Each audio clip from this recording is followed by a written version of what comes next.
Greetings and welcome back to Room 303 and our chats with Emily, as we are calling our readings through the poetry of Emily Dickinson. We are in the Johnson edition. We are now at poem 273. He put the belt around my life. Now, we've seen this already in so many of Emily's poems. The first lines often are so compelling that you cannot help but want to continue to read, and I'm hopeful that this will be the case for this poem as well. This is, in some ways, back to poem 271, another poem about writing poetry. Emily will sometimes do this where she steps out of the work that she's doing to kind of explain the work that she has already done or will soon do. I find this a fascinating poem as well, because it tells us about maybe the moment, maybe a series of moments, when Emily decided, I'm going to actually do this thing called poetics, even though I know that I probably will never be fully understood in my own lifetime. Now, our assumptions are that you've been following our stuff at learnstrong.net, down that left-hand side, Chats with Emily, our playlist. I'm hopeful that you've already worked with our set of introductory comments, and I'm really hopeful that you've worked with the preceding 272 poems. We just finished with 272. I breathed enough to take the trick. Now, this is a remarkable little poem because Emily is doing some very fine singing, dancing in this poem. The great scholar Wendler has pointed out that really in this poem, we get to see Emily representing four Emilys. And I love this about this poem. It is in some ways a poem of acting. We heard about pantomiming in the poem that came before. And here we are now speaking about acting. We will have here Emily as the humble Emily, doing her little household duties and chores. We've commented on the fact she was a great baker of bread, and she took great pride in that. It's hard work, though, for Emily during her lifetime to do that. Then there is Emily, the spiritual, the poetic, the artistic Emily, joining the member of the cloud of great poets, we might say. Then there is Emily, the hidden duchess, who is dealing out certain kinds of royal smiles. And then finally there's Emily, the poor spinster, who, of course, others will take pity on her, thinking that she needs invitations. And notice the language here, the self-chosen discipline of the poet, the artist. It's a brilliant poem. He put the belt around my life. I heard the buckle snap and turned away, imperial, my lifetime folding up, deliberate as a duke would do, a kingdom's title deed. Henceforth, a dedicated sword, a member of the cloud, yet not too far to come at call, and do the little toils that make the circuit of the rest, and deal occasional smiles to lives that stoop to notice mine, and kindly ask it in, whose invitation know you not, for whom I must decline. Now, let's point out, this is a poem written by a great poet who spent the end of her adult life never seeing any visitors. If they came, she would sit behind a door to have a conversation, or sit at the top of the stairs and talk to someone at the bottom of the stairs so they couldn't actually see her. What's going on with Emily the recluse? Well, she will tell us here in this poem. Oh no, I made a choice. Or the choice was made. It's always going to be the question. One of the reasons we call these lectures Chats with Emily is we would love to ask her this question. Did you choose poetry, or did poetry choose you? And of course we would probably guess that Emily would smile and say, yes. She says it here. He put the belt around my life. Now, who is the he? Is it God? Is it the muse of poetry? The muse of art? I mean, we don't know. He put the belt around my life.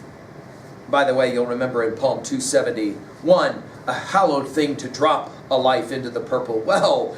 He put the belt around my life.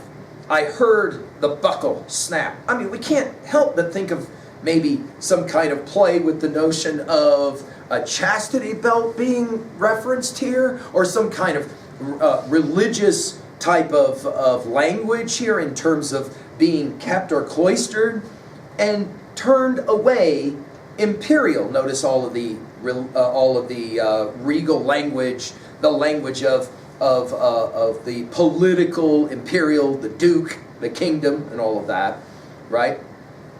the suggestion has been made that standing behind a lot of this is Sir Thomas Wyatt, who's the list on I Know Where Is the Hind.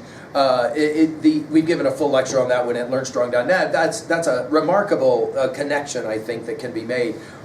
She says, when the buckle snapped, that is to say, when he got me, then my lifetime folded up.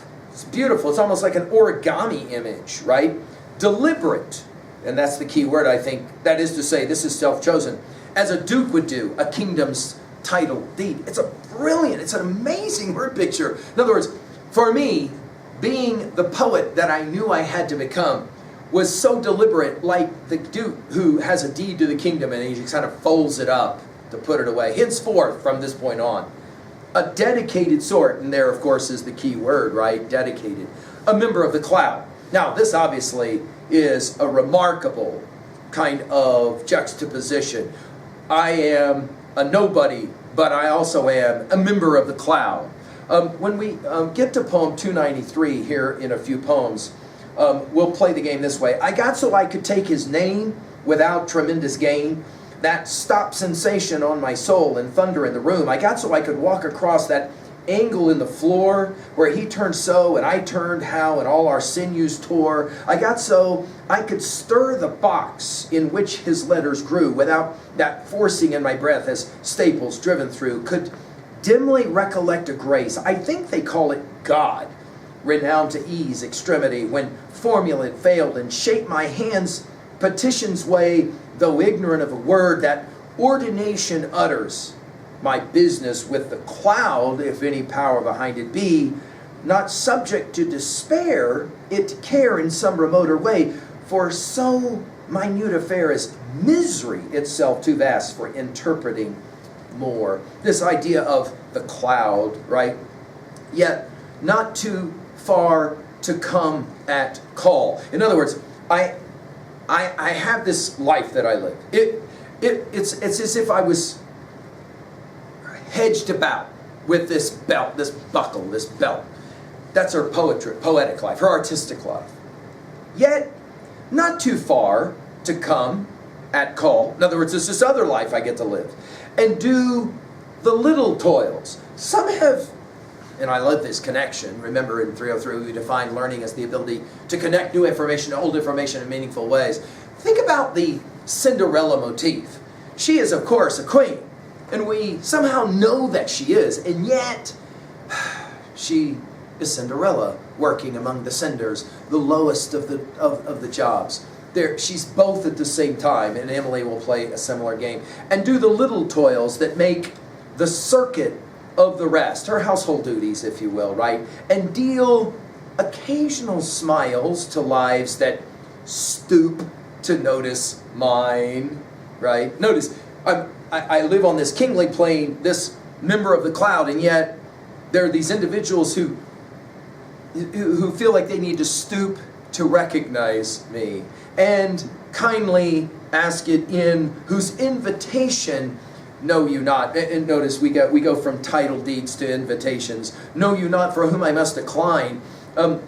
This is remarkable. In other words, I would love to, to accept your invitation, but I'm a member of the cloud. I got important work to do. What are we going to do with a poem like this at 2A? I think that our argument is that the artist or the poet's life demands a certain kind of deliberateness, a choosing, and you got to live with that choice, and it is not an easy choice. At 2B, I love the language of royalty. I love her use of this notion of duke and kingdom, and of course the cloud. It's funny that today, of course, we reference the cloud, don't we, as that place where all of our stuff is stored. Emily, of course, playing with this one. And it is a biblical reference as well from Hebrews 11, the great cloud of witnesses and all that. She obviously referenced it in an earlier poem. At 3A, I mentioned Cinderella, and I like that we can make that connection. The mythic hero, Emily herself being in that vein.